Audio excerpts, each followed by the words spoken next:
Short ball fast bowler का सबसे बड़ा वेपन जिससे वो आपको डराने की कोशिश करता है। एंड आप में से बहुत सारे लोग इस बॉल को खेलते हुए प्रॉब्लम भी फेस करते हो। तो गाइस आज के इस वीडियो में आपको 3 सिंपल पॉइंट बताऊंगा जिससे आप शॉर्ट बॉल पे मास्टर कर लोगे। आप बिना डरे उस पे अच्छे से बाउंड्री स्कोर कर पाओगे। एंड कुछ प्रो टिप्स भी दूंगा जिससे आप अपने गेम को और ज्यादा इंप्रूव कर सकते हो। अभी मजा आएगा ना भिड़ो। तो चलो वीडियो को शुरू करने से पहले आप वीडियो को हाइप कर दो। एंड अगर आप चाहो तो सुपर थैंक्स भी कर सकते हो। इससे हमें और ज्यादा मोटिवेशन मिलता है आपके लिए ऐसे यूजफुल वीडियो बनाते रहने का। तो चलो स्टार्ट करते हैं। तो अब सबसे पहले आप ये समझो कि शॉर्ट बॉल होता क्या है एंड उसको आप जल्दी से कैसे पिक करोगे जिससे आप अच्छे से बाउंड्री स्कोर कर पाओ। तो अब देखो, शॉर्ट बॉल बेसिकली इसको कहते हैं जो आपको पिच पे पीछे पटकाता है, मतलब आपसे थोड़ा दूर टिप हो बॉल, उसको हम शॉर्ट बॉल कहते हैं। और जो आपके चेस्ट लेवल तक आए या तो हेड लेवल तक आए, यहाँ तक की जो बॉल उठ के आती है उसको हम शॉर्ट बॉल कहते हैं। एंड इसमें आपको पिक करने में सबसे इंपॉर्टेंट जो आपको ध्यान रखना है, बिगनर्स के लिए बता रहा हूं मैं, कि बिगनर्स आप ये ध्यान रखो कि आप सबसे पहले जब खेलते हो तो आप ट्रिगर मूवमेंट करके पहले एक्टिव हो जाओ। अब बहुत सारे प्लेयर को पता नहीं होगा ट्रिगर मूवमेंट क्या होता है, तो उसका मैं लिंक आपको आई बटन में दे दूंगा, वहां से आप जाके देख सकते हो। तो आप समझो कि मैंने ट्रिगर मूवमेंट कर लिया, तो मैंने बताया था कि ट्रिगर मूवमेंट से आपका बॉडी एक्टिव हो जाता है। अब मेरा बॉडी एक्टिव हो गया तो मैं बॉलर के हाथ को देखूंगा, रिलीज कैसे हो रहा है वो देखूंगा। एंड रिलीज होने के बाद पिच कैसे हो रहा है, कहाँ पे पिच हो रहा है, वो मेरे को अपने आप आइडिया लग जाए। क्योंकि देखो, मैं अगर एक्टिव हूँ, मेरा फोकस बॉल पे है एंड बॉलर के हाथ पे है, तो मैं वहां से जल्दी पिक कर सकता हूँ। एंड यही जो जो प्लेयर जल्दी से बॉलर के लेंथ को पिक कर लेगा, जो शॉर्ट बॉल जल्दी पिक कर लेगा, वो ज्यादा जल्दी बैकफुट पे चला जाएगा। एंड जितनी जल्दी आप बैकफुट पे आ जाओगे, जैसे मान लो बड़े बड़े प्लेयर्स को भी आप देखते होगे, जैसे मान लो रोहित शर्मा हो गया, रिकी पॉन्टिंग हो गए, तो ये सारे प्लेयर्स बहुत जल्दी लेंथ को पिक कर लेते हैं, जल्दी से बैकफुट पे जाके उस पर पुल खेलते हैं। तो आपको लगता हो कि इनके पास कितना ज्यादा टाइम है, तो ये इसी से होता है। अगर आप बॉल को जल्दी पिक कर लोगे, उसके लेंथ को पिक कर लोगे, तो आप उतने जल्दी बैकफुट पे जा सकते हो। और बैकफुट पे जाने के बाद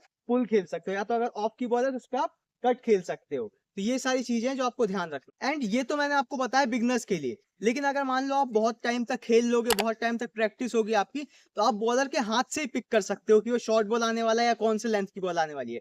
वो कैसे बताता हूँ, वो देखो, जैसे मान लो बॉलर बॉलिंग कर रहा था ना, तो आप उसके रिलीज से समझ सकते हो। मान लो उसने रिलीज पहले ही कर दिया, मतलब आपको यहाँ सीधे लाके यहाँ से रिलीज कर दिया है, तो इसका मतलब है कि वो आगे बॉल आएगा। ठीक है, आप बॉलर को देखोगे तो आपको अपने आप आइडिया लगेगा। एंड कुछ बॉलर होंगे, मान लो कुछ समय पे वो बहुत ज्यादा थोड़ा नीचे लाके लेट रिलीज करेंगे। अब लेट रिलीज करने से आप पढ़ाई में भी समझते होगे ये चीज, तो कि अगर कुछ चीज को मैं नीचे लाके छोड़ूंगा तो वो जल्दी टिप हो जाएगा। अब जल्दी टिप हो जाएगा मतलब शॉर्ट बॉल आ सकता है और बाउंसर ट्राई कर सकते हैं। ठीक है, तो ये जो चीज है जो आप बॉलर के हाथ से ही पिक करते हो, ये आपको बहुत ज्यादा टाइम के बाद आएगा। मतलब आप स्टार्टिंग में तो कर नहीं पाओगे, इतनी आसानी से आप बॉलर के हाथ को पिक नहीं कर सकते हो, समझ नहीं सकते हो कहाँ पे उसका रिलीज है। तो ये जितना जल्दी आप ज्यादा खेलोगे, जितना प्रैक्टिस करोगे, तो ये चीज से भी आप अपने पुल शॉट को या शॉर्ट बॉल पे अच्छे खेलने को मास्टर कर सकते हो। अब शॉर्ट बॉल पे सिक्स मारने के लिए आपका बॉडी बैलेंस में होना बहुत ज्यादा जरूरी है। जैसे अगर मान लो मैं खेल रहा हूँ एंड मैं पीछे जाऊंगा, मेरा बॉडी बैलेंस में ही नहीं है, मैं अपने वेट को एडजस्ट ही नहीं कर पा रहा हूँ अपने बैक फुट पे, तो मैं सही तरीके से पुल शॉट खेल नहीं पाऊंगा। तो जैसे अगर मान लो मैंने बॉल जल्दी पिक भी कर लिया है, तो अगर मेरा बॉडी बैलेंस में नहीं होगा तो मैं उस पर अच्छे से खेल नहीं पाऊंगा। तो बॉल को पिक करने से के साथ साथ आपका बॉडी जो है वो बैलेंस में भी होना चाहिए। अगर मैं बैकफुट पे जा रहा हूँ जल्दी से, मैंने देखो, मान लिया मैंने बॉल देखा, शॉर्ट बॉल पड़ रही है, तो मुझे ट्रिगर मूवमेंट तो पहले करके रखना है। उसके बाद मान लो बॉल टिप हुई, तो मुझे पीछे जाना है, बैकफुट पे जाना है एंड बॉल देखते रहना है, बॉल से नजर नहीं हटाना। क्योंकि बॉल से आप नजर हटा लोगे तो उसको आपको या तो कुछ भी तरीके का बॉल हो सकता है, जैसे आपको बताया वो ज्यादा उठ सकता है, ज्यादा नीचे रह सकता है, तो उसमें आप खेल नहीं पाओगे। तो आपको बॉल पे नजर हमेशा रखनी है। तो जैसे मान लो मैं बैकफुट पे गया, मैं बॉल देख रहा हूँ, उसके बाद आपको बहुत सारे प्लेयर इसमें एक और गलती करते हैं कि जैसे खेलते वक्त आपको शोल्डर थोड़ा, फ्रंट शोल्डर जो होता है उसको थोड़ा ओपन करना होता है, जिससे आप बैट स्विंग अच्छे से कर पाओगे। देखो, जैसे मैं पुल खेलूंगा, अगर मैं इस तरीके से आ रहा हूँ और पुल खेलूंगा, तो मैं इस तरीके से पूरा शोल्डर ओपन कर रहा हूँ। लेकिन बहुत सारे प्लेयर यहाँ गलती करते हैं कि वो इधर तो आएंगे, बैकफुट पे आएंगे, लेकिन पुल खेलने में यहीं से ऐसे खेलेंगे, जिससे उनका बैट स्विंग तेज नहीं होता है और बहुत अच्छे से बैट स्विंग नहीं कर पाते हैं, तो बॉल भी ज्यादा दूर नहीं जाती है। तो ये दो चीज आपको ध्यान रखना है, एक तो ये कि आपको बॉडी बैलेंस में रहना चाहिए, एंड दूसरा ये कि खेलते वक्त आपका फ्रंट शोल्डर थोड़ा ओपन होना चाहिए, जिससे आपका बैट स्विंग तेज होगा। तो ये दो चीज है जिससे आपका बॉडी बैलेंस में भी रहेगा एंड आप सही तरीके से खेल भी पाओगे। एंड इसमें मैं आपको बार बार पुल खेलने का बता रहा हूँ, क्योंकि ये बहुत ज्यादा प्लेयर का डाउट रहता है शॉर्ट बॉल में पुल कैसे खेले। लेकिन आप इसको सिर्फ पुल के लिए मत समझो, इसमें कट आपको खेलना, अपर कट खेलना, तो इसमें भी यही टेक्निक रहेगा कि आपको बैक फुट पे आना है एंड आपको शोल्डर थोड़ा ओपन, जैसे मैंने बताया पुल खेलने के लिए करना है, तो आपको थोड़ा सा हाथ को थोड़ा ज्यादा मूवमेंट सही से रखना है। जैसे मान लो कि अगर मुझे कट खेलना है तो मुझे थोड़ा लेट खेलना होता है कट, मतलब लेट कट में मुझे आगे बैट नहीं फेंकना होता है, कट के लिए बॉल वेट करना पड़ता है। तो आपका बॉडी का पोजीशन एंड बॉडी बैलेंस तो सेम ही रहेगा, बस खेलने का तरीका अलग हो जाता है। अगर पुल खेलना है तो उसके लिए मैं शोल्डर ओपन करके लेग में मारूंगा, अगर कट खेलना है तो मुझे लेट लेट खेल के रिस्ट मूवमेंट अच्छे से करना होता है।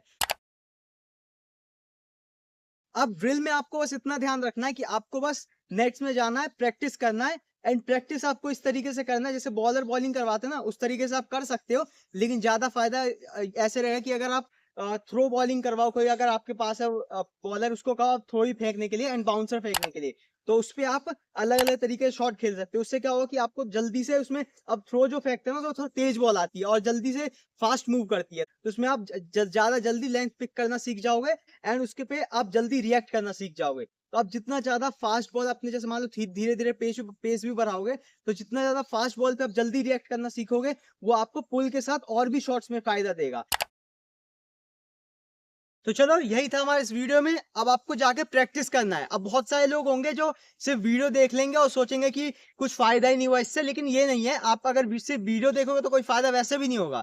आपको वीडियो देखने के साथ प्रैक्टिस भी करना है। अगर आप जब तक प्रैक्टिस नहीं करोगे, जब तक आप खुद खेलोगे नहीं, उस टेक्निक को समझोगे नहीं, स्किल्स को सीखोगे नहीं, तब तक आपको अपने गेम वैसा का वैसा ही रहेगा। तो जो लोग प्रैक्टिस करेंगे उनका ही गेम इंप्रूव होगा, एंड जो सिर्फ वीडियो देख के बैठेंगे और सोचेंगे कि मेरा गेम गेम इंप्रूव हो जाए, उनका कभी गेम इंप्रूव नहीं हो सकता है। तो जाओ प्रैक्टिस करो एंड अपने गेम को इंप्रूव करो। तो चलो, अगर आपको वीडियो अच्छा लगा हो तो वीडियो को लाइक कर देना, चैनल को सब्सक्राइब कर देना। मैं मिलता हूँ आपसे नेक्स्ट वीडियो में, तब तक के लिए स्टे सेफ।